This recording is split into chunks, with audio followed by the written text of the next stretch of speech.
You are listening to Mindshock True Crime. This is the Scott Peterson case, episode 6, The Innocence Project.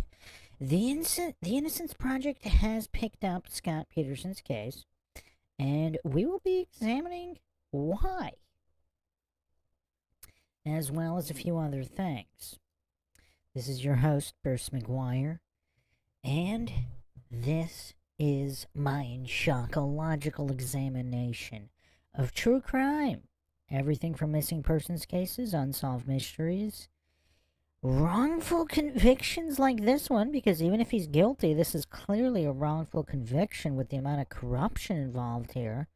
There's no actual evidence supporting the state's narrative, so if he's guilty, then the crime went down in a completely different way, which would make this a wrongful conviction since he was not lawfully convicted.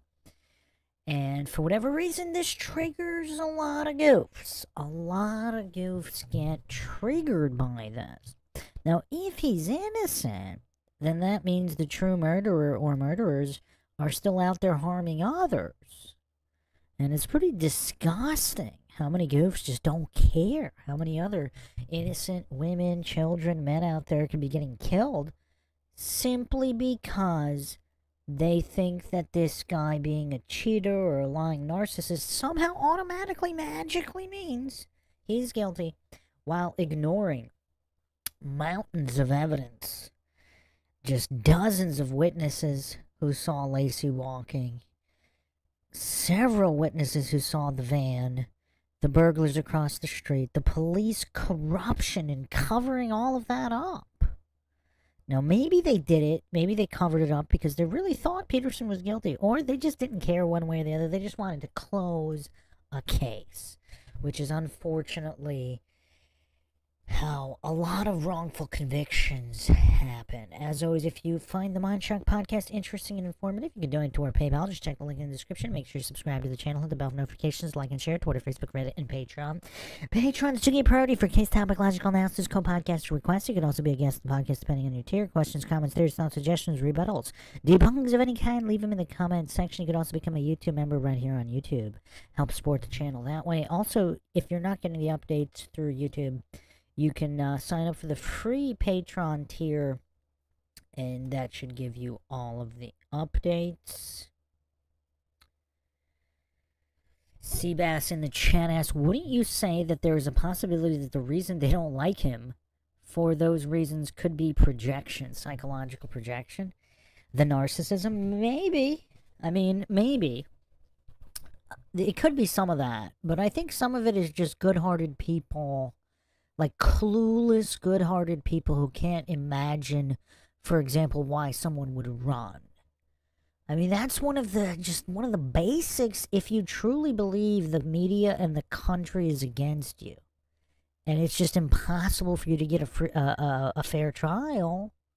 Would you run? A certain percent of people would. Like, if you have no faith in the corrupt system, would you run, even if you're innocent?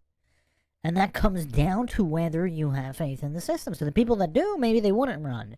The people that don't, they would run. So, I mean, it's kind of weird. Seabass says, that's a good point. Naivete is also an epidemic. Yeah. I mean, it's a little bit of everything. Let's not fall for false dichotomy logic fallacies, of course. I mean, yeah, there's definitely some projection going on.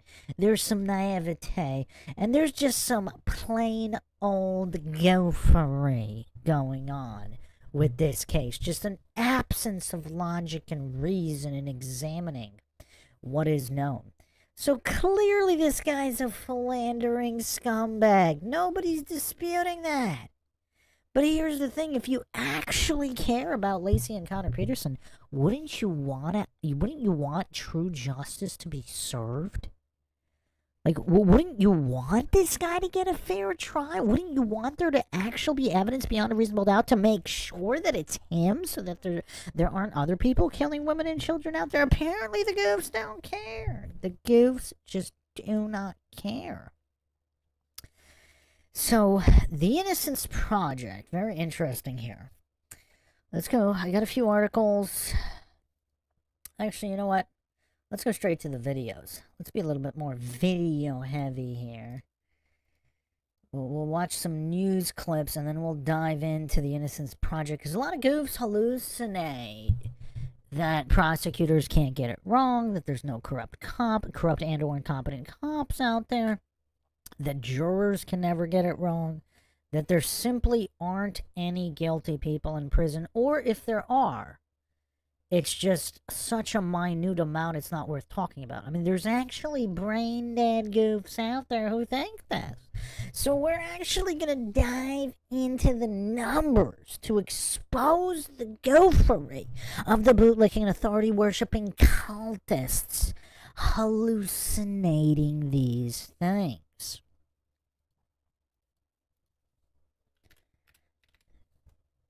I have to admit, when I first started looking at this case, it's not that I knew for sure that he did it, but it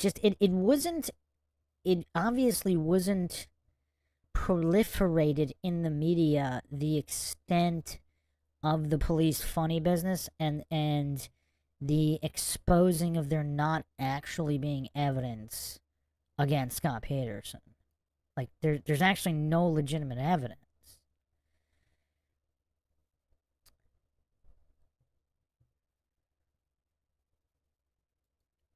And of course, ignoring all this. I mean, there's actual satanic cults in the area who have been prosecuted. There are other missing pregnant women found murdered. There's other missing pregnant women who aren't found. I mean, all of this is ignored by the bootlicking, authority-worshipping cultist ghosts, hallucinating that if the TV reported something, if something was on the idiot box, and that only infallible humans can serve on juries or be police officers. I mean, just the level of goofery, particularly in this case, is stratospheric. Stratospheric goofery here. So let's look at this clip here from NBC News on what's going on recently.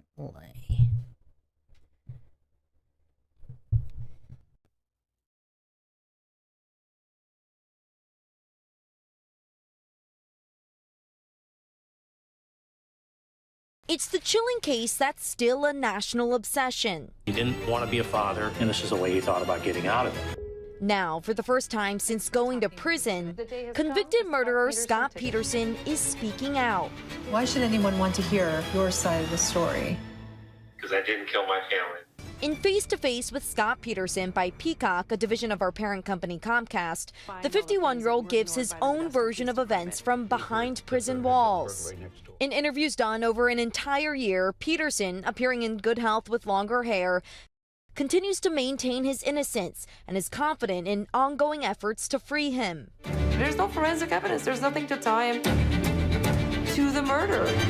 Peterson was sentenced to death in 2004 for the 2002 murders of his wife Lacey and their unborn son Connor after their bodies washed up in San Francisco Bay, near where Peterson said he'd gone fishing months earlier. She trusted her husband, and he betrayed her. In the Netflix docuseries American Murder, Lacey Peterson, Lacey's at the center of the story. Her mother, Sharon Rocha, speaking out for the first time in years about Peterson's conviction. I can't say we were all excited and happy about it. That's not the feeling that I had at all. Just a relief. Also speaking out, Peterson's former girlfriend, Amber Fry, whose decision to come forward about their relationship helped prosecutors establish a motive. On the stand, I wasn't just sitting there alone, but I was sitting there for Lacey and her unborn child. In Face to Face, Peterson admits his affair with Fry was a terrible mistake, saying he withheld that information from police to focus on finding Lacey. In 2020, California's Supreme Court overturned Peterson's death sentence, citing jury selection errors by the trial judge, and resentenced him to life without parole. He was denied a new trial in 2022. Now backed by the LA Innocence Project, Peterson is trying again.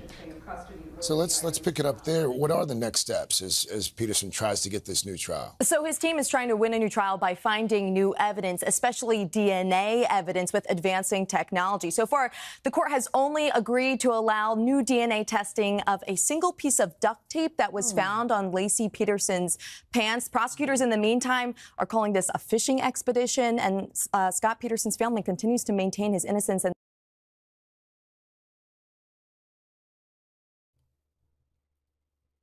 I mean, just look how smug this guy is. This guy's smug when he was arrested. He's smug in prison. He's smug in the mugshot. I mean, this guy's just always smug. And that's why a lot of people don't like him. Because he's a smug, philandering, narcissistic, lying scumbag. But again, that doesn't make him a murderer in any way. Do you know, like, the amount of guys that meet this description that are out there. So, okay, hold on a second. So just give me 5 minutes, please. I'll give you 5 seconds. You say, I thought there might be a chance he was innocent until he talked about how he wasn't that into Amber Fry. What does that have to do with anything? What does that have to do with anything? It's actually a perfect example of how this was tried in the media. Because a lot of people, they're all about feels over reals. There's a lot of soy goofs. There's a lot of menopausal women who just hate this guy. And in their feeble minds, in their feeble, mentally deficient, cognitive dissonant, logic-lacking minds, they just can't fathom why this guy would be arrested in the first place. They're just spanning statistical fallacies about how it's usually the husband, the boyfriend, or the ex-boyfriend, which is true. But I've talked about this many times.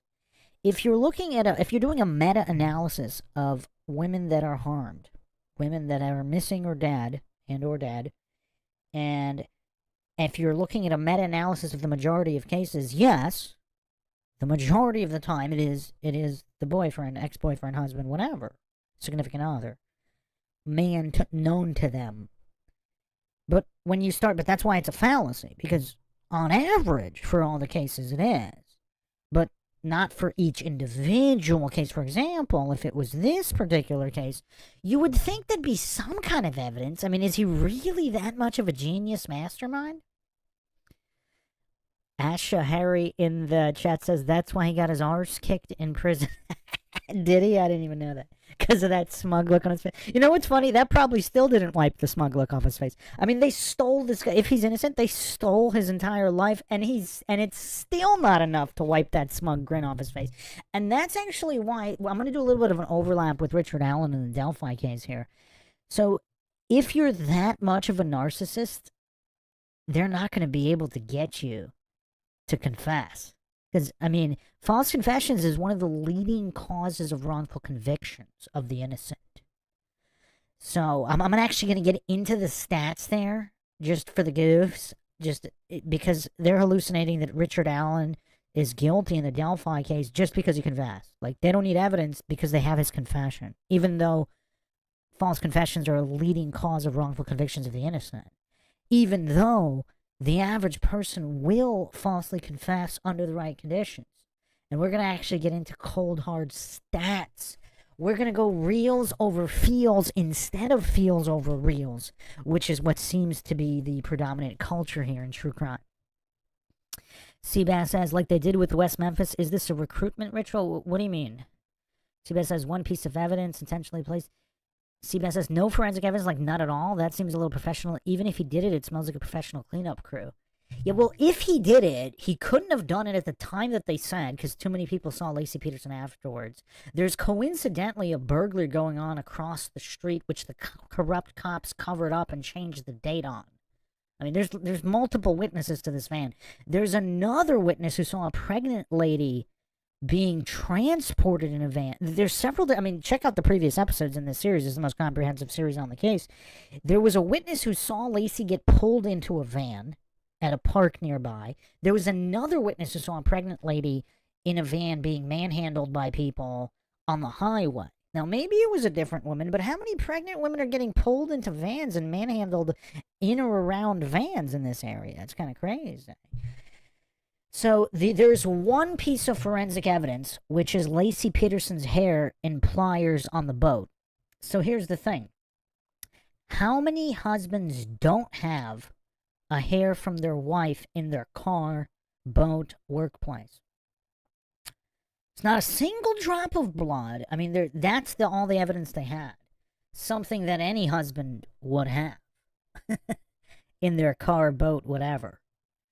I mean, obviously, hairs go from one piece of clothing to another. So, and he did show her the boat, because a lot of the goofs, they were pushing the narrative that it was some kind of secret boat that he bought that nobody knew about. I mean, it was registered. I mean, everything was above board. He even showed it to Lacey at the warehouse. So, she was in and around the boat as well, not to mention, obviously, in contact with him, his clothing.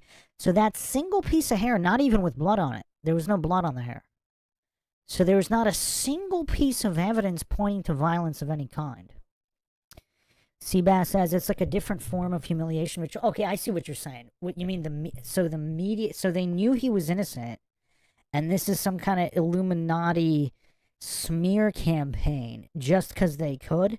I mean, I don't know if who is this guy? I mean, he did go. I mean, yeah, I don't know. I don't know why they would target this guy. That seems kind of weird. Unless, who is Amber Fry? Are there connections we don't know about?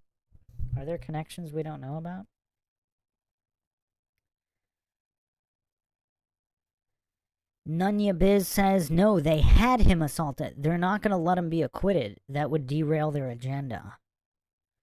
Seabass says, did the comment above that one not appear? You mean like they did with the West Memphis? Is this a recruitment ritual?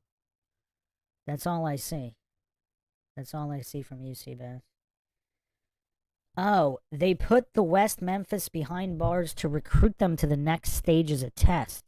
That's why they got released now. They passed.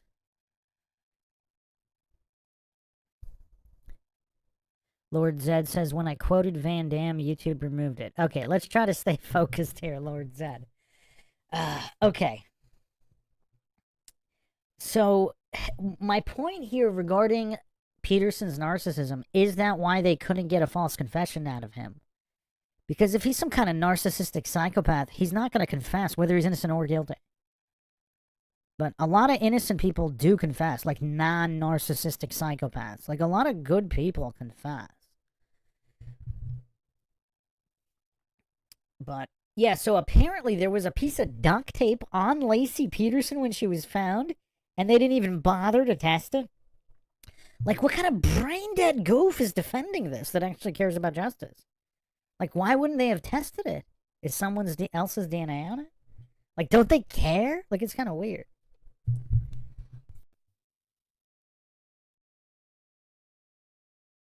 They believe that the new evidence will show that he's innocent.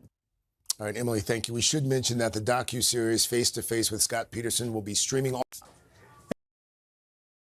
He didn't.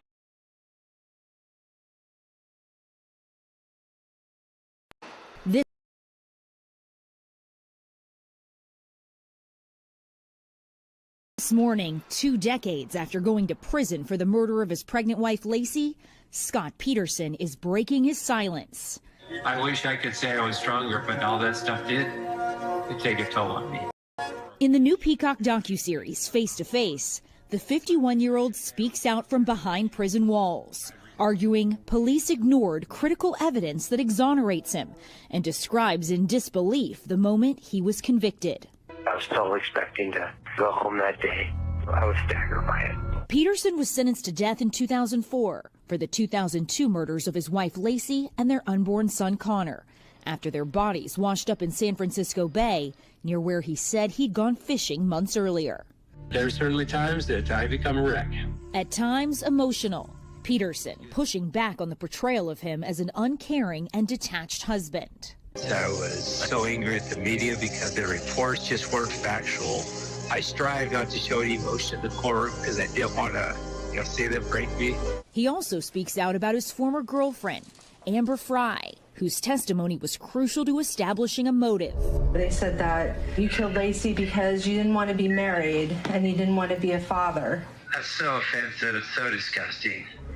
I certainly regret cheating on Lacey. Why did you keep talking to Amber Fry after Lacey disappeared? I was searching for my family, stay in contact with Amber, I thought, and she wouldn't get into the picture, complicate, ruin the search. In 2020, Peterson's death sentence was reduced to life without parole.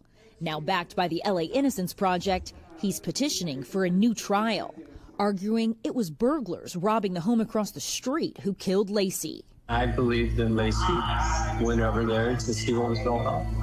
That's where she was taken. So there's renewed interest. There's the Innocence Project. So now what's next for the case? So Peterson's new legal team hopes that new DNA testing and evidence could lead to this new trial.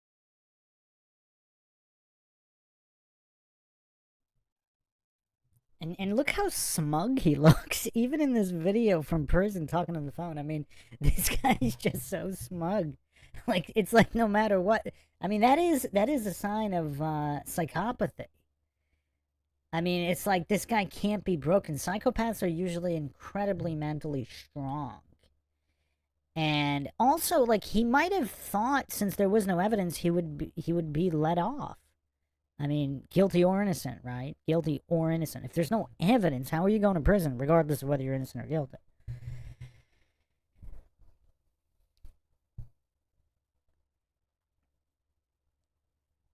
Seabass says, I think the statistic is that 70% or something like that can be forced into a false confession through torture. We're going to get to the exact percentages. Because like I said, a lot of goofs, they're thinking Richard Allen is guilty in Delphi based on his confession alone. Completely ignoring all the other people that confessed to the Delphi murders. I mean, the gopher is just off the charts with the Delphi case as well. Okay, what? Oh, okay. It came through now, Lord Zed. Now, but I'm not going to read that quote. Actually, okay, screw it. I'll read the quote. Now take your big stick and your boyfriend and find a bus to catch. The one and only Jean-Claude Van Damme from the John Woo classic. Hard Target, of which we have still not seen a proper director's cut. Okay, anyway, so, alright. I don't really know what's going on with this case. It's just such a bizarre case. It is just such a miscarriage of justice. I mean, how many brain-dead goofs are so into their feelings? They're so about feels over reals. They don't understand what beyond a reasonable doubt means. I mean, it's just so weird. So this guy's just the perfect criminal doing all this in the middle of the day. I mean, it's just so crazy. Just the level of gopher at a marina, like a busy marina that anybody can look at. I mean, it's just crazy and completely ignoring all the actual evidence. It's just bonkers. This case is just straight up bonkers.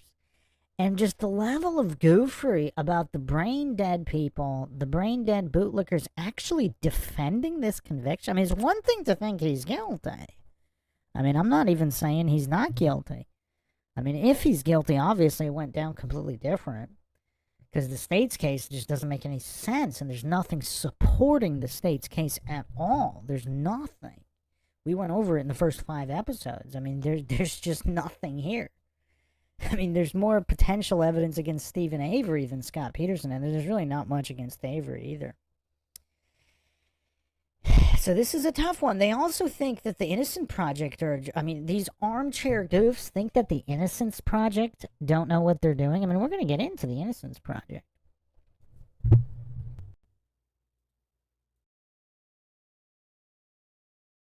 Key here, the court has said that they will allow this piece of duct tape that was found on Lacey during the autopsy to be tested. It never has been before. And Peterson's legal team says they have witnesses that says they saw Lacey walking their dog before Scott left the home that day, which would rule him out as a suspect.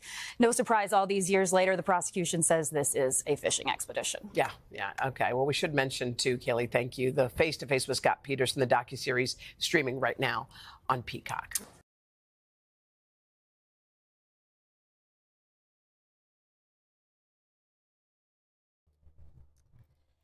Yeah, and the thing about the witnesses, I mean, the coincidence stack with the witnesses, there's also another pregnant lady with a dog, the exact same dog with the exact same name in the neighborhood, who was involved, who was supposed to testify in another case. I mean, check out the previous episodes for that. I'm not going to get the coincidence stack is a mile high. We're not talking about one or two witnesses. We're talking about around a dozen witnesses, most of which specifically knew who Lacey Peterson was because they saw her walking all the time. So these are people that knew her, because a lot of goofs hallucinate. Oh, witness is not reliable. They knew her. Like, when you see somebody you know, that's a little bit different than trying to give an account of a person you don't know, who you saw on the street one time randomly and you didn't know a crime was going to happen afterwards. So this is a completely different situation, obviously. And then there's also a burglary across the street. I mean, what a coincidence. And then everybody always, and the bootlickers ignore all the police incompetence and or corruption. So let's get into the Innocence Project. And keep in mind, everything the Innocence Project has done and accomplished, that's only what they were able to uncover. One can only imagine. One can only imagine the true amount of wrongful convictions out there, that there's simply not enough evidence to overturn, because you need a lot more evidence to overturn it, because you're dealing with the egos of corrupt and incompetent cops, prosecutors, court officials. Like, these people don't like to be wrong and humiliated in front of the world. To have their corruption and or incompetence paraded around in the media and in the world, they don't want that. They would rather the innocent rot than take that blow to their ego. These are the scum in the justice system that we're dealing with.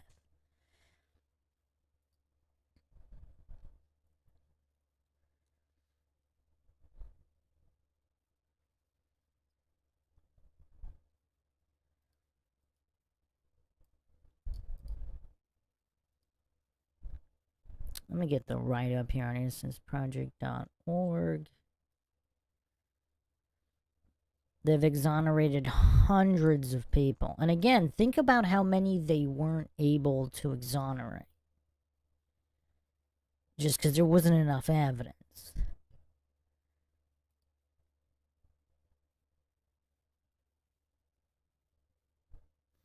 And this is really,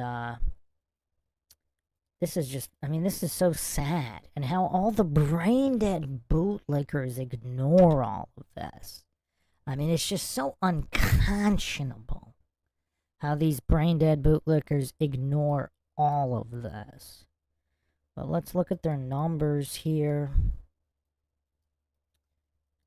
I mean, this is just such an uphill battle for the Innocence Project and all involved. So here are their numbers. We'll put it on the screen right now.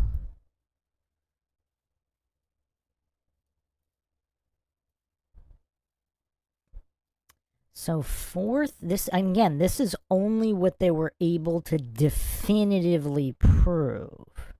So far, obviously, so far. They're still working on many other cases. 4,016 years Innocent Project clients collectively spent wrongfully incarcerated. 203 Innocence Project clients exonerated by DNA. 253 victories.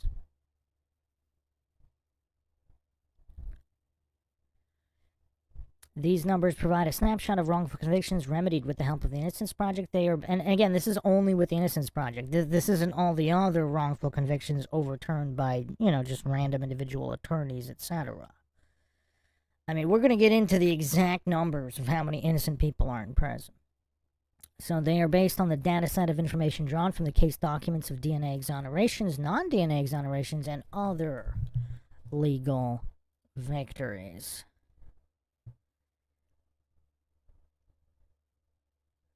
Let me catch up on some of the comments here. Lord Zed says, why did this make news so huge? Do guys not murder their wives? That's a good point. The Scott Peterson trial, I guess because she was pregnant. Obviously that happens also, but yeah, I mean, it definitely caught media attention a lot more than other cases. That's a good point. That is a good point. It's one of the most media heavy.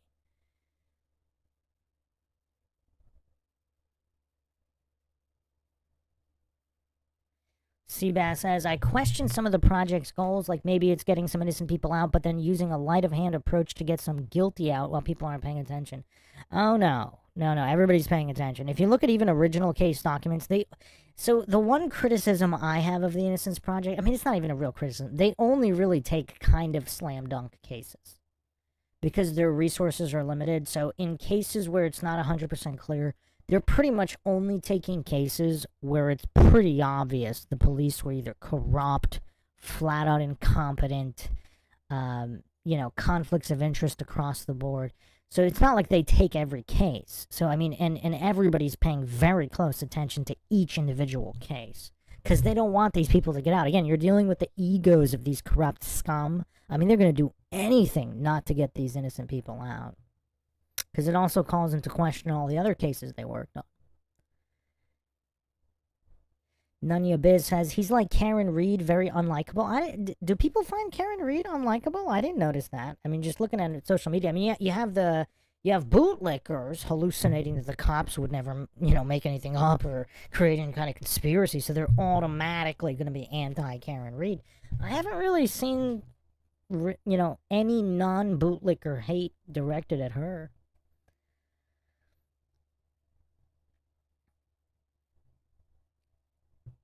Seabass says, I question it because in this day and age it's pretty easy to fake forensic evidence. The government has most of our DNA databases and can CRISPR it at any time to frame us.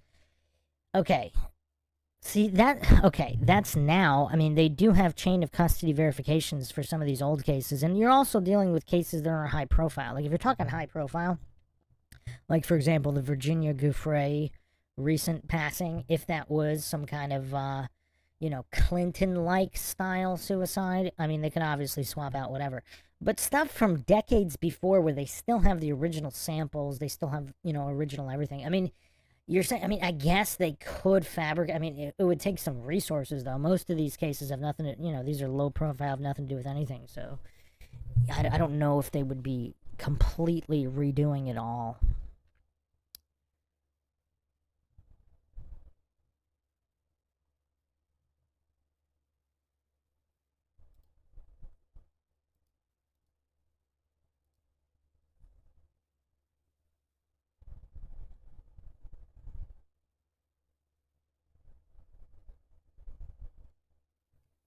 Let's look at some more numbers here. I mean, this is just so tragic because all of these just bootlickers that just don't care about the innocent.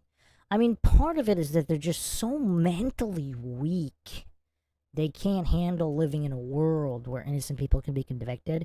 So their safety blanket is just to put all this blind faith in the corrupt and just be a Stockholm Syndrome style bootlicker. Because it's almost like a coping mechanism for these Dunning-Kruger goofs.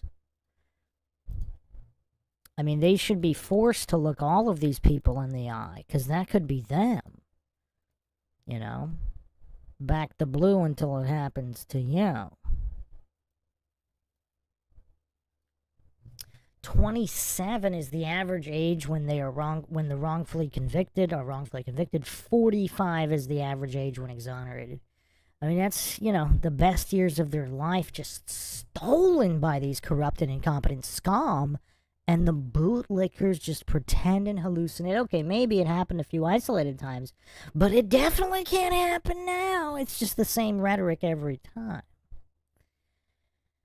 76, the estimated number of exonerees who have not received compensation for their wrongful convictions. 14 states do not have a compensation law at all. I mean, this is just bonkers. I mean, they should be able to sue, all the corrupt and or incompetent cops that put them away, all the corrupt and or incompetent judges, prosecutors, attorneys.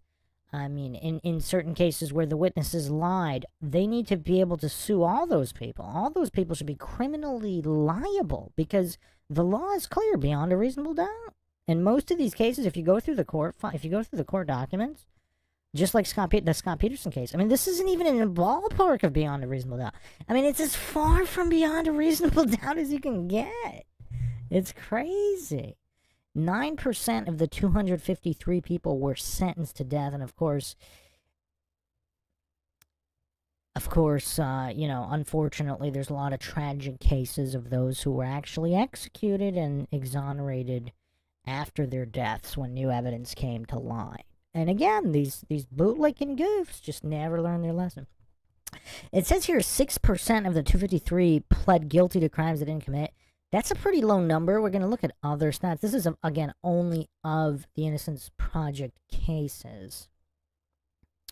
That's pretty low on average, because in a moment I'm going to look at all wrongful convictions and exonerations, not just the Innocence Project. The Innocence Project is just one group.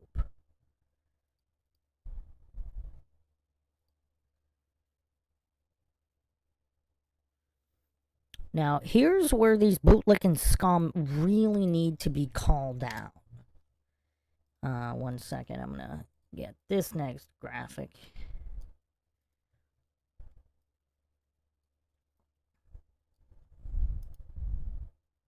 Because this is just absolutely unconscionable. Absolutely unconscionable.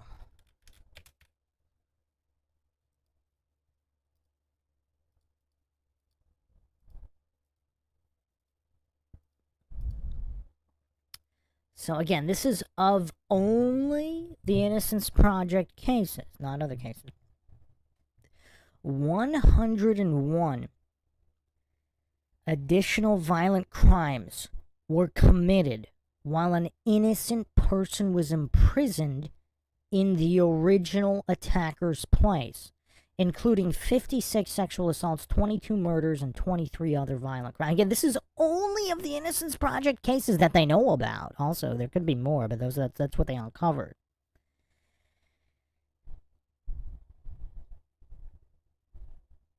And 89 people who actually committed the crime were identified from the 253 exonerations. So they were able to find the true guilty party, or supposedly. I guess that could be wrong too. But a lot of these cases, they don't have the criminal. So, I mean, this is just unconscionable. I mean, these scum goofs, these bootlicker goofs hallucinating that cops can't get it wrong, juries can't get it wrong, prosecutors can't get it wrong.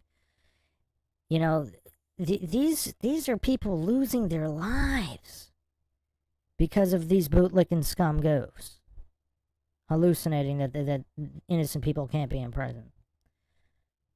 Because they're unwilling to actually follow the letter of the law beyond a reasonable doubt. Beyond. I mean, how many people can actually say Stephen Avery, or Scott Peterson, or Richard Allen are guilty beyond a reasonable doubt? Like, maybe they're guilty. But, I mean, anybody with any modicum, I mean, this is like preschool level mental capacity required to understand what beyond a reasonable doubt means. Just absolutely unconscionable. And you see the cycle continue, like I said, with Richard or even Brian Kohlberger in the Idaho student's case.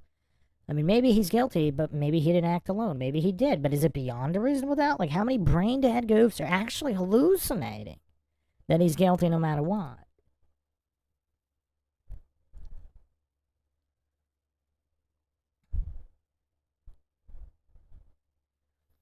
So here are the final numbers here, and then we'll get into totals, not just, because keep in mind, this is just what the Innocence Project, this one group, has uncovered. Imagine if there were 100 different groups like this, what they would uncover. Bootlickers are too cowardly to even consider that. They're too cowardly to even do that mental exercise. Too mentally weak.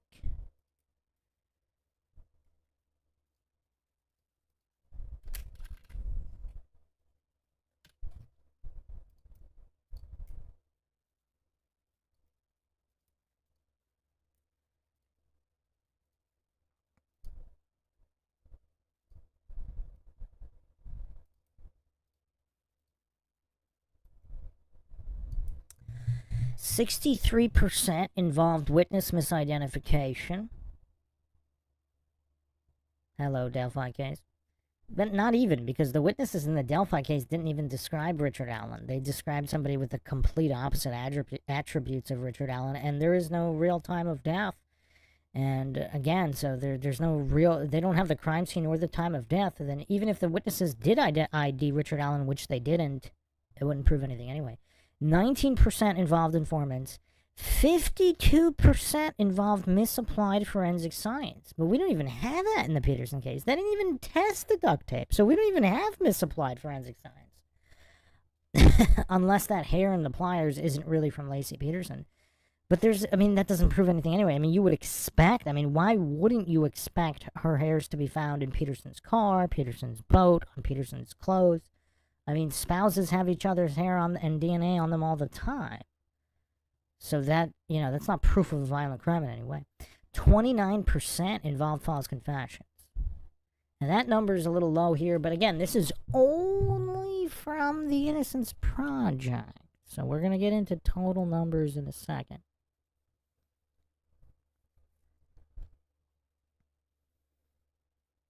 So, actually, I'll put up one more on the screen here.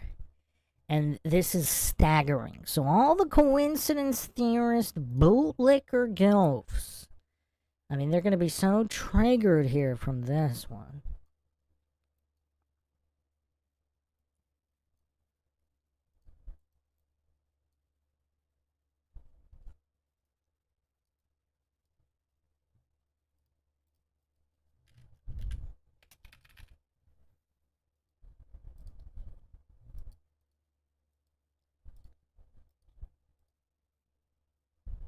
Now, keep in mind, not even everybody knows about the Innocence Project. So, this is staggering here. Since 1993, the Innocence Project has received over 65,600 letters from incarcerated individuals seeking help in proving their innocence. The intake team processes letters chronologically and thoroughly reviews each case request received. So again, maybe some of them are Hail Marys, maybe. But they know they're going to test the DNA. So how many guilty people want the DNA tested if it's going to come up theirs?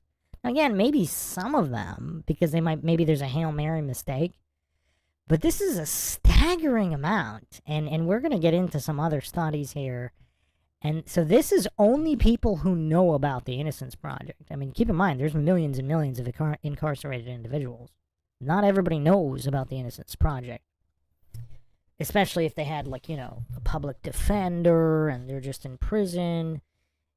Maybe they've heard of it. Maybe I would say a majority probably haven't even.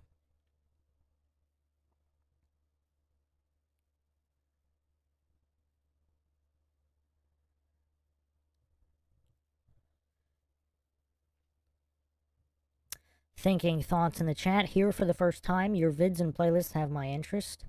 Welcome. Logic and reason are the order of the day here.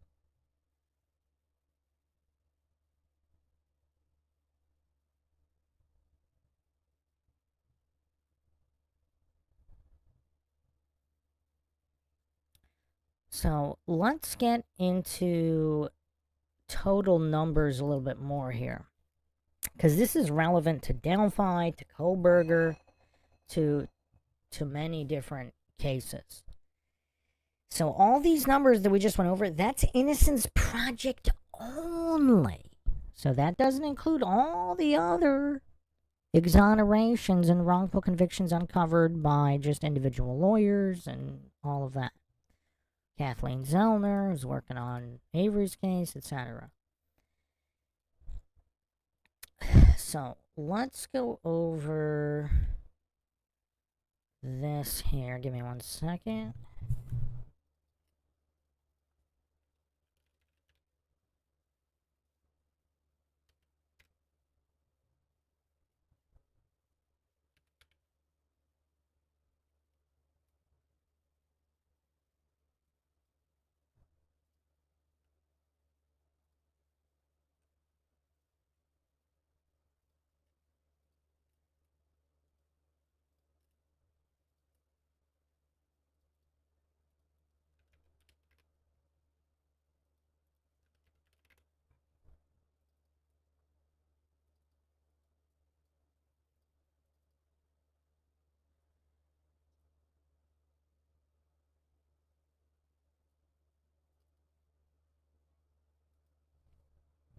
So let's go over 2 more stats here before we get a little bit deeper. So now we're going over totals. So not just the Innocence Project. And this is very important here. Now, I'll get the sources on the screen in a moment. We're just looking at these first. Contributing causes of wrongful convictions. So the first 325 DNA exonerations total is more than 100% because wrongful convictions can have more than one cause. So eyewitness mis-ID, 235 cases. Unvalidated or improper forensics. For example, claiming it's Richard... There was a cycled round from not the murder weapon anyway. So, from not the murder weapon, there was allegedly a cycled round from Richard Allen's gun found at the staged crime scene. In the Delphi case, for example. What does that prove? Well, bullet forensics are actually... There's a lot of controversy there. It's actually very difficult to get those round markings to prove that it came from one particular gun, because it can kind of sort of match many different guns. It's not exact. So, again, that would be improper or unvalidated forensics. Or again, a so-called DNA match that's not a real match. For example, in the Stephen Avery case, Teresa Hallback couldn't be excluded. But there's actually no definitive proof she's dead anyway, because there's not a definitive DNA match to the remains of Teresa Hallback, for example. So, false confessions or admissions, 88 cases. Informants, 48 cases. So, in a lot of cases, there's more than one of these at play. What a shocker for all the bootlicking goofs. What a shocker. Not only are mistakes made, but mistakes are multiple mistakes in multiple categories. Or if it's corruption involved, it's not a mistake. It's an intentional act in multiple categories. I mean, this is going to send the bootlicking goofs into conniptions here.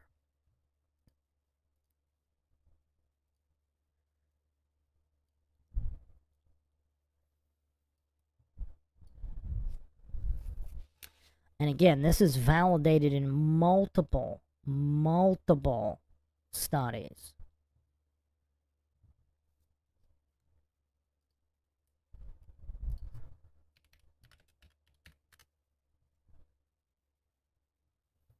So the BGA is the Better Government Association Center for Wrongful Convictions.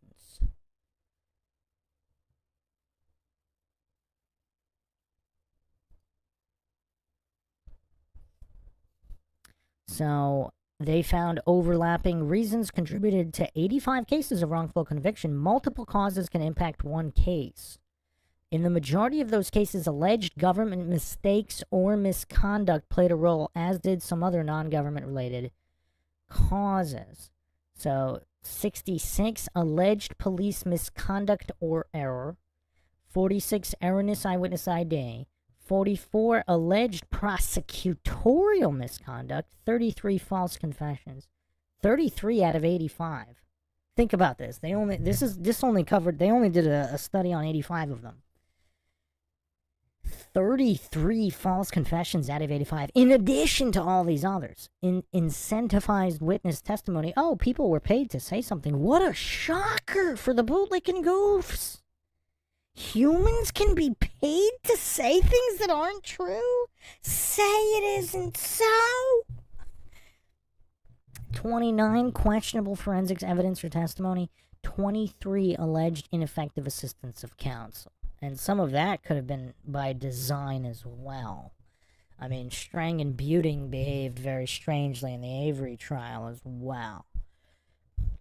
So again, and this was just from a small sample of 85 wrongful convictions. Imagine if they looked at all hundreds of them, what they would find.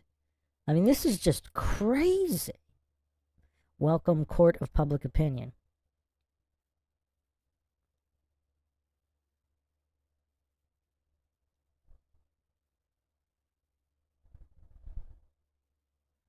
Welcome, Pinto Sack.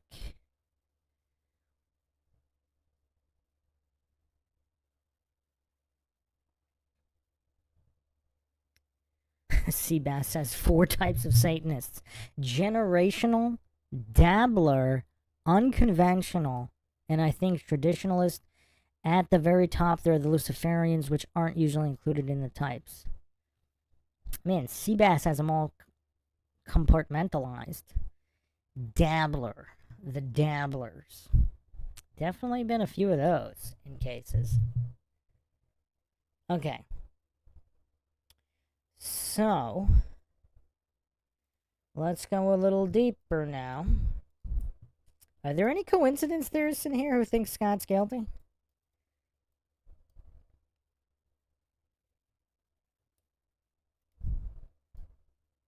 I know there's a lot of goofs on the Delphi series commenting that Richard Allen just has to be guilty. He just has to because he confessed.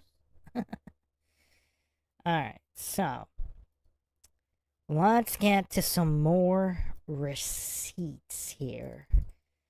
Oh man, there's so many receipts here. We're gonna drown the bootlickers in receipts.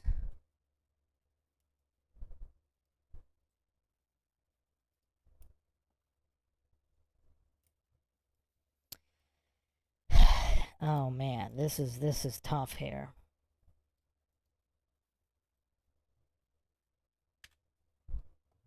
Let's get to the actual facts, which the bootlickers obviously detest. They hate the facts. Because it shatters their reality. Because their cult of authority worship hinges on these authorities being somehow magically infallible and not able to be involved in corruption of any kind or fallibility of any kind.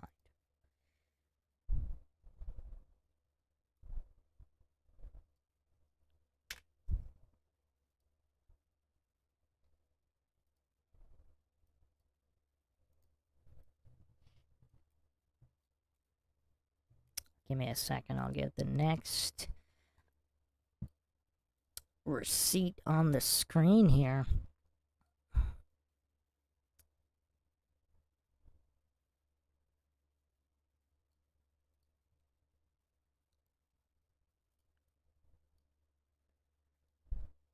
Yeah, there's just so many.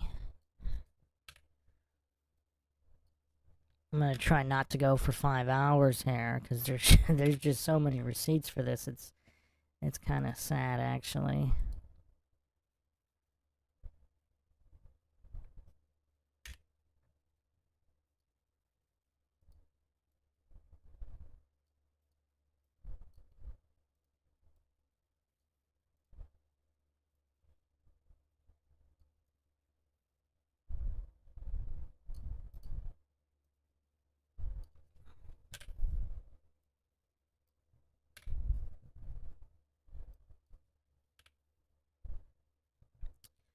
Okay. One more second here.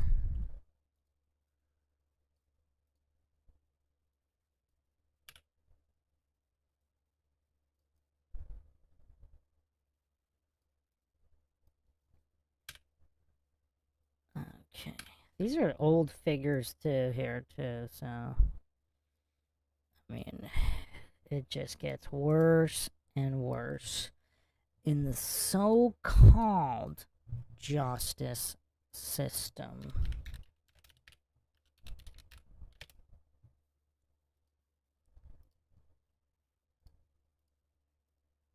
So these are just some basic facts on falseconfessions.org here. Let's go to the facts and figures.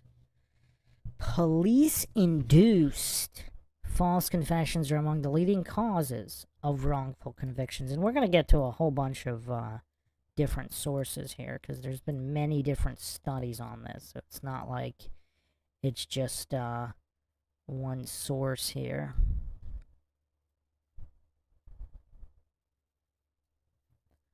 Since the late 80s, 6 studies alone have documented approximately 250 interrogation-induced false confessions, yet somehow Richard Allen couldn't be one of them. I mean, it's weird.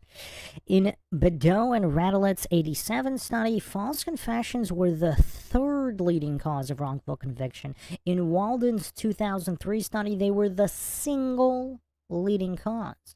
Police-induced false confessions appear to occur primarily in the more serious cases, especially homicides and other high-profile felonies, because obviously they're trying to clear the case. Unfortunately, I mean, I'm sure there are some good apples out there, but unfortunately there's plenty of bad apples. They just want the clearance rate. You know what's kind of crazy? Despite all this corruption and incompetence going on, despite all of it, despite it all, I mean, look at the track record here. Like, let's assume there are no wrongful convictions. I mean, look at this homicide clearance right here. So this is FBI data. Murder Accountability Project. National homicide clearance rate dropped from 90% to under 55%. So even, like, it's kind of crazy. This is without factoring wrongful conviction. This is assuming there are no wrongful convictions. So even if they got it right, now here they are sputtering and trying to close cases, just flat out lying and engaging in corruption, and they can't even, and it's still plummeting? I mean, you would think, I mean, it's just kind of crazy. I mean, wow. The people who just are just blind faith bootlickers, I mean, there's something wrong with their brains. More than 80% of the 125 false confessions documented by Drizin and Leo occurred in homicide cases. False confessions are the leading cause of wrongful convictions in homicides. More than 2/3 of DNA-cleared homicide cases documented by the Innocence Project were caused by false confessions. So it's kind of weird. So they get the DNA to clear it after a false confession. Double whammy, and yet the guy's innocent. And I have to do a whole episode on crime lab corruption, because where there's funny business with DNA, like in wrongful convictions and as of yet undiscovered wrongful convictions, a lot of the corruption occurs in the lab by switching labels. It's not done by planting. It's done by switching labels in the lab. I'll be doing a episode on that in the Stephen Avery series for the goofs that hallucinate that's not possible. There have been 317, again, these are old numbers now. There have been 317 post-conviction DNA exonerations in the U.S. Exonerations have been won in 38 states since 2000, over 250. In about 30% of DNA exoneration cases, innocent defendants made incriminating statements, delivered outright confessions, or pled guilty. So even if they didn't confess, they made statements, like, for example, Scott Peterson. Some people found some of his statements incriminating. 18 of the 258 people exonerated through DNA served time on death row. The average length of time served by exonerees is 13.5 years. In Zellner's cases, I think it's actually closer to 18, 19. The average age, 27. 92% of false confessors are men. The most common basis for exoneration were the real perpetrator identified, 74%, or that new scientific evidence was discovered, 46%. For example, if Scott Peterson is innocent and the DNA of the actual perpetrator is on the duct tape that was never even tested, I mean, that's an above-board investigation, isn't it? 63% of false confessors were under 25, 32% were under 18. Yet, of all persons arrested for murder and rape, only 8 and 16% respectively are juveniles. 22% were mentally retarded and 10% had a diagnosed mental illness. I mean, there's people that think Brendan Dassey's so-called confession has some kind of merit. There's all sorts of brain-dead goofs out there. Multiple false confessions to the same crime were obtained in 30% of cases, wherein one false confession was used to prompt others. And that's curious, too, because in the Delphi case, a lot of brain-dead goofs hallucinate that Richard Allen not only confessed, but confessed multiple times, which is actually pretty common, almost a third of these cases. 2009 brought 22 new cases of DNA exonerations of people wrongfully convicted. And again, these are old numbers, so this is from 2009. Innocence Project reports that 25% had given false confessions. Among a total of 340 exonerees of all kinds documented between 1989 and 2003, 15% involved false confessions. So that's even for smaller crimes. So that's of all kinds. Of the 24 exonerations in New York State, 13 had been based upon false confession. It's more than 50%. 2/3 of, and again, these are only the ones they found out about enough to have overturned. I mean, what kind of a brain dead goof thinks that these are the only ones? I mean, it's crazy. 2/3 of murder convictions overturned by DNA evidence turned out to have been based on false confessions. Over 850 jurisdictions nationwide, including the states of Alaska, Minnesota, and Illinois, regularly record police interrogations. According to a report by Northwestern University School of Law, after speaking with hundreds of police jurisdictions, the researchers found that virtually every officer with whom we spoke, having given custodial recordings a try, was enthusiastically in favor of the practice. I mean, obviously they would say that, right? Whether they were or weren't involved in false confessions. 68% indicated they believed the suspect would confess falsely not very often, 40%, or almost never, 28%. This quantifies the perception of trial attorneys who report the vast majority of potential jurors insist that it's not possible for someone to confess to a crime he didn't commit. And these people obviously shouldn't be jurors, because if they're that mentally bereft of logic and reason, if they're that brain dead, why are they jurors, putting innocent people away? I mean, that's a huge problem. And again, that problem is just further exacerbated by all these brain dead bootlickers online who think that jurors can't get it wrong. They think convicted has some kind of a relation to reality, as if a conviction is synonymous with truth. The truth is whatever it is, regardless of what some random people of varying intellects, what their opinion was.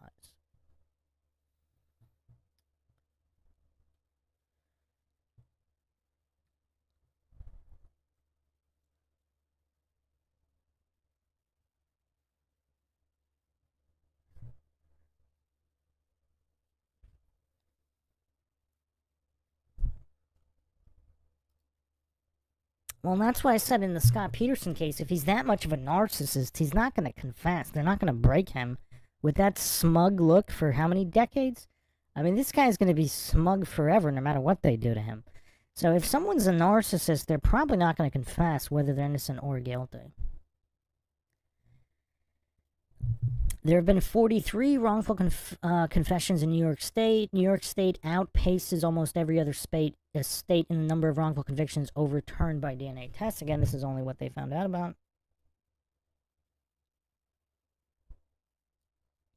In the last 7 years, I think this is 2009 and prior, there have been a particularly high number of DNA exonerations in New York State. Since 2000, 17 wrongfully convicted people in New York State have been exonerated of DNA evidence. 7 of the 17 were wrongfully convicted of murder. Again, this is only the ones they found out about. In 10 of New York's 26 DNA exonerations, the actual perpetrator was later ID'd. In 9 of those 10 cases, the actual perpetrator of crimes for which the innocent people were wrongfully convicted went on to commit additional crimes while an innocent person was in prison. According to law enforcement reports, 5 murders, 7 rapes, 2 serious assaults, and 1 robbery. This is only New York. Wait, this is total? 1 robbery were committed by the actual perpetrators, and each of these crimes was committed after the wrongful arrest or conviction, so they could have been prevented if wrongful convictions had not happened. And yet, I mean, if the bootlickers are never going to learn their lesson, that police officers, prosecutors, judges, juries, that they can get it wrong. If these bootlickers are just that mentally bereft, that mentally weak, then this is all going to continue to happen.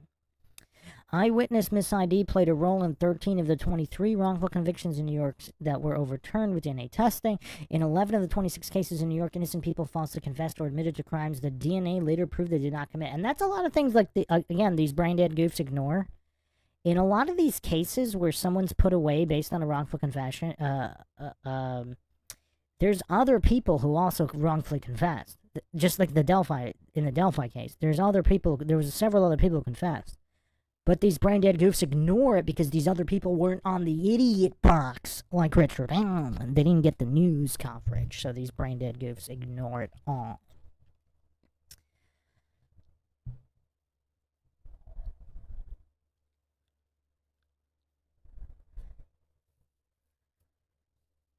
Limited or unreliable forensic science played a role in 10 of the 23 wrongful convictions in New York overturned through DNA evidence. In 9 of those 10 cases... Okay, we already went over that. So additional facts. 35% of the 317 cases exonerated by DNA received no compensation. Imagine that. That's crazy. 22... I mean, there should be criminal charges for the scum involved in putting these people away. 22 states require the recording of an interrogation. And in all these states, too, it's kind of curious how there's always missing tape. Like, even you're bringing up West Memphis 3 in the chat. For the alleged Jesse Miss Kelly confession, there's hours of footage missing. Well, what's on that footage? Why is it missing? Anywhere between, I forgot the exact number. It was like, there was one claim that it was like 45 minutes or something, and there's like 3-hour claim, a 6-hour claim. I don't remember, but there's missing footage. What's in the missing footage? Why is it missing? If it's such an above-board confession, why is it missing? Okay, now here's the big one. Here's the big one the bootlickers grasp desperately for. I'm going to circle this with a nice big circle for these Dunning-Kruger bootlickers. They deserve a nice big pink circle. Okay. According to the Innocence Project, 25% of wrongful convictions overturned by DNA evidence involved a false confession, and many of those false confessions actually contain details that match the crime details that were not made public. Okay, so the cope spirals incoming from the Dunning-Kruger goes. The court of public opinion said Miss Kelly was functionally retarded, wasn't he? No shade. He's had some kind of mental deficiency of some kind. So, here's the thing here. I mean, Debbie in the chat says New York is so corrupt, it's a game, they need to win, and they will do whatever it takes to get the win. They're not the only state. I mean, every state does this. So, here's the thing. Like, a lot of these coincidence theorists, authority-worshipping cultists, bootlickers, they hallucinate that if someone made a confession that the police reported had details not been made public, is that because the cops were the one that leaked the details?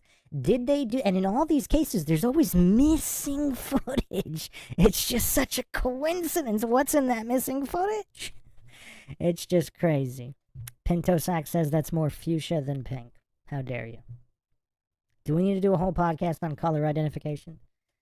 I mean, it's kind of coming to this. I mean, Craig probably needs that one as well. Of Fight the Flat Earth. Okay. Seabass is talking about clones. We should probably save that for a dedicated podcast. Heracles says, that's what I'm saying. 2 or 3 people do a crime. They find one person's DNA but arrest their partner.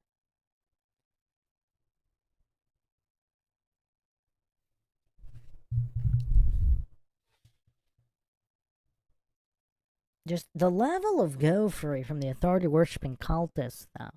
I mean, just the lack of mental capacity to understand that humans are fallible and or corrupt, particularly those in positions of power that want to clear cases, and they have egos. I mean, just the level of gophery and hallucinating, that's not true. I mean, it's just crazy. If approximately 27% of the total number of exoneration cases involve the false confession, and if 10% of the 2 million men and women in prison in the U.S. are innocent, as estimated by the Department of Justice, we can gather that as many as 50,000 of their convictions involved false confessions. Let me say that number again for the coincidence theorists, authority-worshipping cultists, goof bootlickers. The Department of Justice estimates that 10% of the 2 million men and women imprisoned are innocent.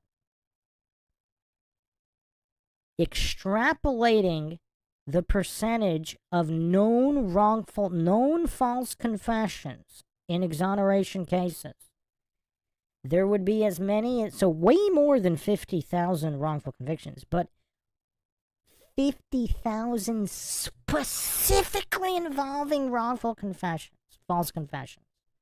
So all the brain dead goofs hallucinating that people would never confess unless they're really guilty, whether it's Richard Allen or whoever.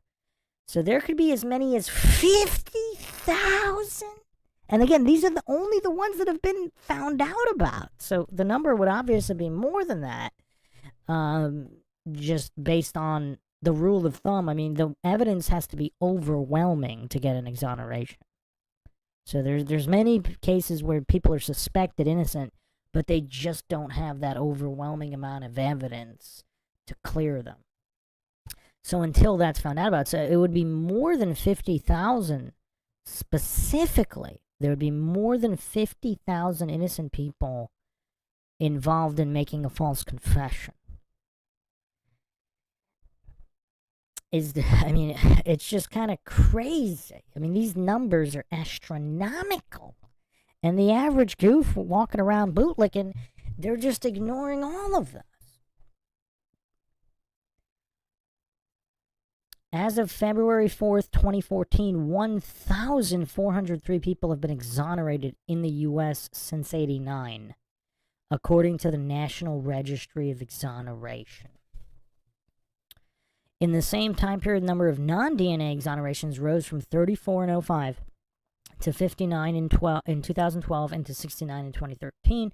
In 2013, 72% of the 1,281 exonerated from January 9 to December 2013 were cleared without DNA evidence. 20% of the 1,281 exonerees had a false confession as a contributing factor. And again, these are only the ones they found out about. In a 2013 report, between January 89 through December 2013, 152 of the non-DNA exoneration has the highest in the nation. Studies of proven false confessors have shown that even in cases involving confessions later proven to be false, juries convict in 73 to 81% of the cases. So the juries are that stupid. So even in a case where the confession was false, they still convicted. That's crazy. I mean, and there's actually brain dead goofs out there that just have blind faith in juries. They say, oh, well, if the jury ruled, the jury convicted, therefore it's true. Like, they don't care about the truth at all. Like, it's crazy. Just the amount of goofs out there, particularly attracted to like true crime podcasts, etc., that just do not care about the truth. They only care what a jury ruled. I mean, it's bonkers. This is absolutely bonkers. Believe it or not, we're just getting started. So, for those that want the exact, so more than 80% of the 125 false confessions documented by Professor Steve Drizin and Richard Leo occurred in homicide cases. That's, if you guys want the exact link to the study, we always have all the receipts here on Mindshock. Put it on the screen in a second. This is one of the main studies cited.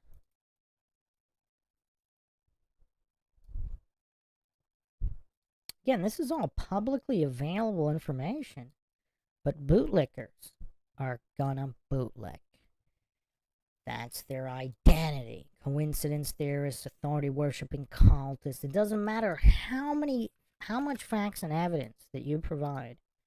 Bootlickers are gonna bootlick.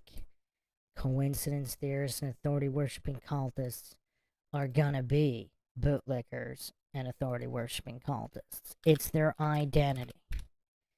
Now, I mean, that's where that saying comes, back the blue until it happens to you. Like the people, the anti-Avery gifts, the anti-Stephen Avery gifts, they would be crying for Kathleen Zellner to come save them if they were wrongfully convicted. So this study here, problem of false confessions in the post-DNA world, North Carolina Law Review, URL on screen here. So this is volume 82, number 3, 2004. URL on the screen.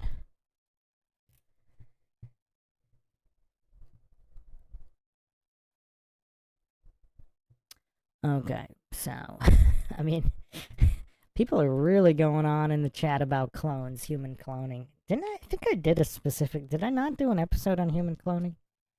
I did an episode on DNA cycling. You could check that out in the alternate history playlist.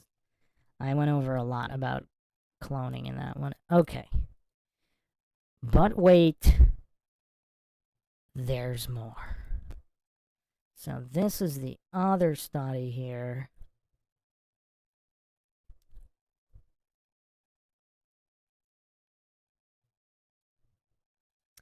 Put it on the screen in a second. We got all the receipts here for all the Dunning-Kruger gifts hallucinating that there simply can't be that many innocent people in prison, and there simply can't be that many wrongful confessions. False confessions, wrongful convictions.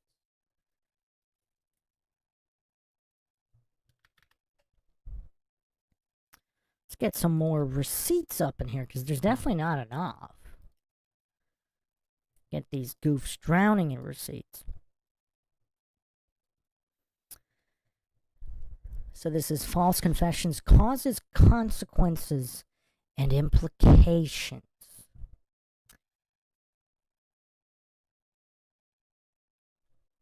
And here we have police-induced false confessions are a leading cause of wrongful conviction of the innocent. So not just false confessions, but specifically police-induced.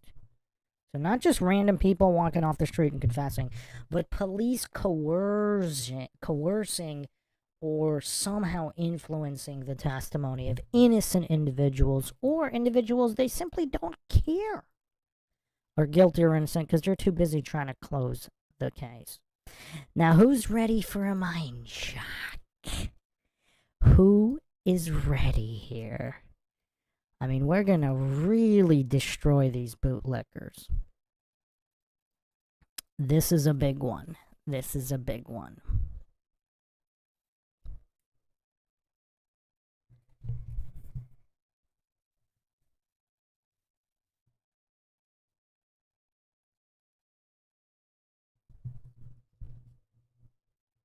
Drum roll, please.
Okay.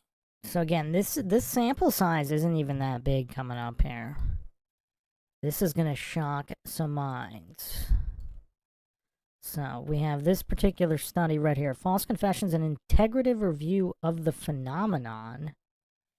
And this is Michael Wiener, Matt Delissi, Teresa Janusowski. Published December 4th, 2024. Pretty new. Behavioral Sciences and the Law.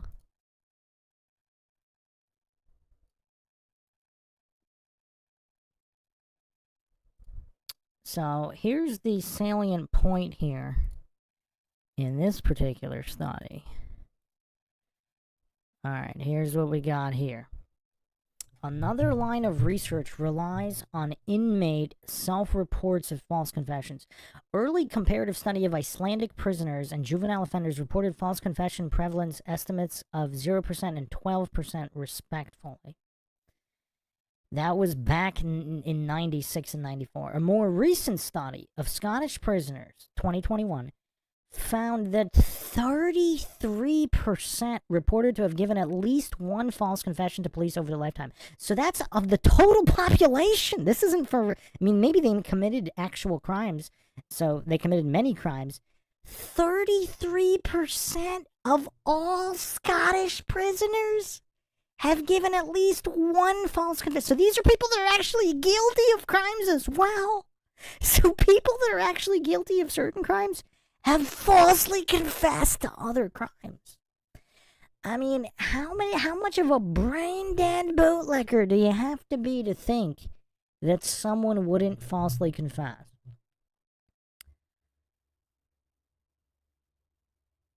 In the Scottish study, 7.8% of inmates reported having falsely confessed 6 or more times over their lifetime. So regardless of whether they're innocent or guilty of other crimes, so not just once, not just twice, not just thrice, not just quadrice or quintice, but 6 times. I mean, how crazy are these numbers? Pinto Sack says, to be fair, those Scottish are troublemakers. Yeah, but I mean, think about it. If people that are actually guilty, if actual criminals who are guilty have falsely confessed to certain crimes, I mean, just think about the level of gophery of those hallucinating that nobody would ever falsely confess under any circumstances. Lord Zed says it's just routine to say Jesse was there for many hours. No one can actually back it up. Yeah, they can. They actually have video of a lot of it. There's just missing out. There's missing time in the video.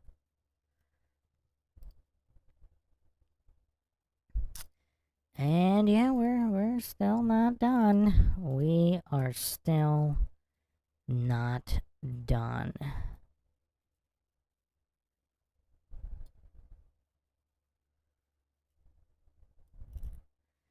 Alright, I mean, this is crazy. This is just absolutely bonkers.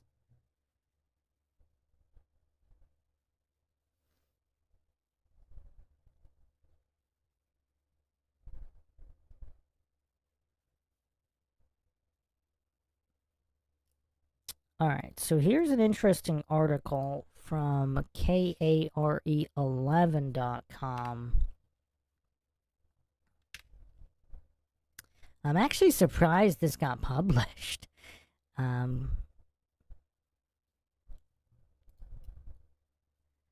here we are. So let's look. This is a good article with some real numbers here.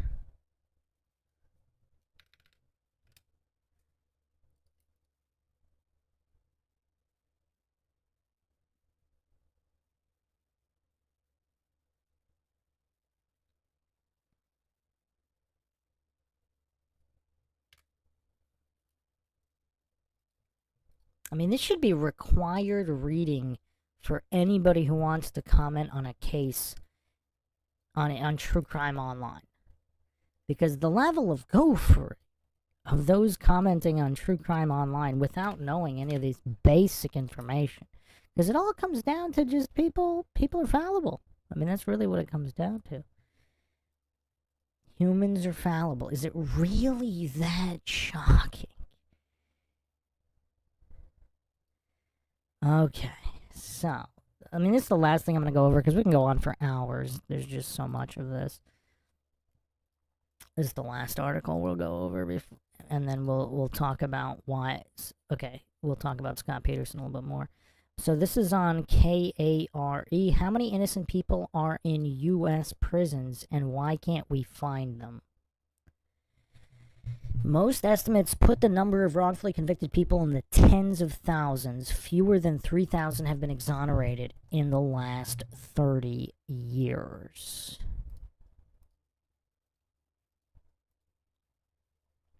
No one knows how many wrongfully convicted people are sitting in U.S. prisons, but we do know they're there. That's because sometimes there's proof. The most definitive way to rule out wrongful convictions is DNA testing, which has cleared 375 people in the U.S. since '89. 21 of them were on death row. I mean, that's how much the bootlickers have no respect for human life. They think that because the jury ruled something, that must mean it's true, and there's just the mental capacity is just not there to understand they could have got it wrong. Researchers can use the number of DNA exonerations and extrapolate from there to estimate how many innocent people are in prison right now. Most estimates put the number between 1 and 5%. I mean, the DOJ actually ruled that it was 10%, or up to 10%.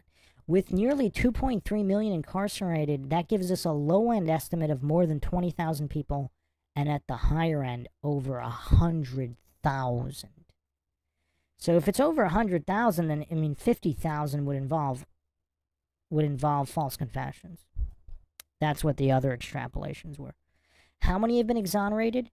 It's more than 365.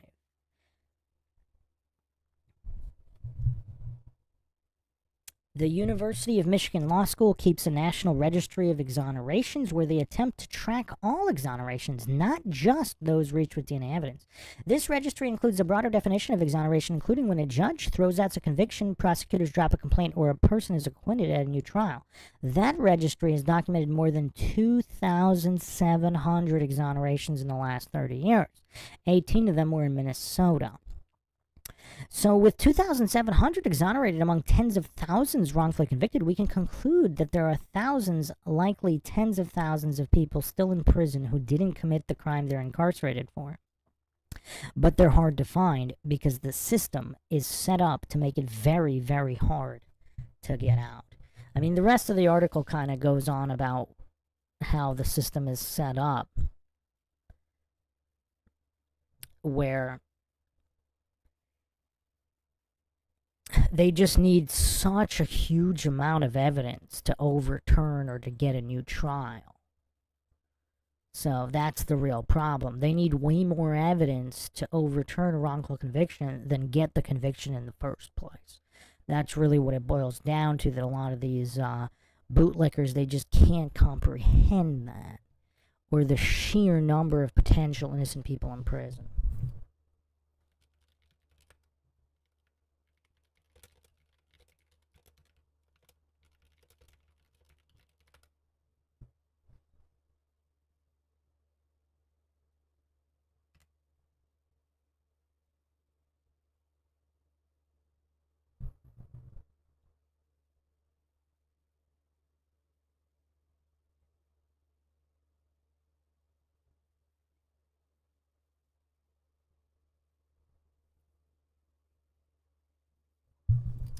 There's also the Prison Policy Initiative that has even crazier number.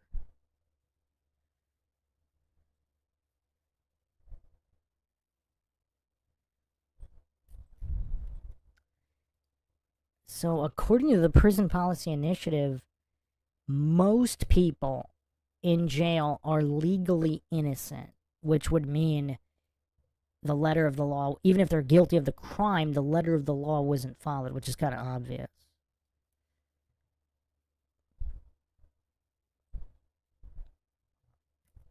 So beyond a reasonable doubt wasn't followed. So potentially more than 50% are legally innocent, up to 10% are actually innocent. So legally innocent meaning they committed other crimes, so they were convicted of an additional crime that they didn't commit, even if though they were a criminal who committed other crimes. So they weren't given a fair trial in the specific crime that they were convicted of, even if they did get a fair trial in a different crime that they were guilty of. So that's the system in a nutshell. And the Innocence Project, again, they mostly only take slam dunk cases. Now they're interested in Scott Peterson. Why? So all these gullible goof bootlickers, why is the Innocence Project interested in Scott Peterson?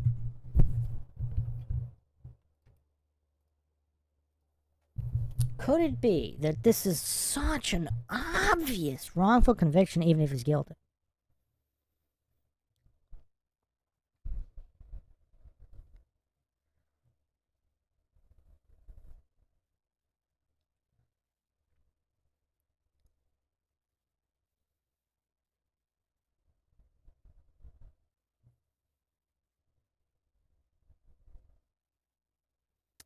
All right. Any final thoughts here? I do have some really big things I'm going to be releasing on the podcast here that will be ready very soon. They're going to be revolutionary, not just in true crime podcasts, but in any podcast on any topic. I'm just going to leave the tease there. Can't say what it is yet. I want to make sure it's 100% operational before unleashing it. So thanks again, everybody, for joining us. If you want to help support the podcast, you can donate to our PayPal. Check the link in the description. Make sure you subscribe, like, and share. Twitter, Reddit, Facebook, Patreon. You can also become a YouTube member right here on YouTube. Help support the channel that way. This is Bruce McGuire signing off. Catch you guys next time.